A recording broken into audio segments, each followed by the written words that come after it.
ભાવનગર કોબડી તોકનાક પર બબાલ સર્જાઈ, જેના વિડીયો થયા વાયરલ। ટોલ નાકાના કર્મચારી સાથે કોઈ બાબતે બોલાચાલી થતાં ઝઘડો થયો હતો। ત્યારબાદ મામલો બિચકતા મોટું ટોળું ટોલનાક પર ઘસી આવ્યું હતું, જેમના હાથમાં તલવાર, ધારિયા, પાઇપો, ધોકા જેવા હથિયારો પણ જોવા મળી રહ્યા છે। ટોળાએ કોબડી ટોલનાક પર થોડીવાર માટે બબાલ મચાવી હતી। આ ઘટના ગઈકાલની છે, જેના આ વિડીયો સામે આવ્યા છે।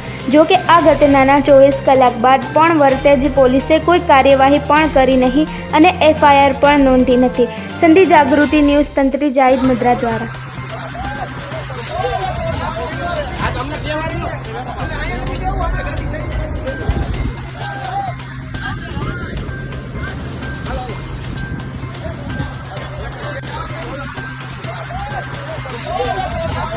આ તમને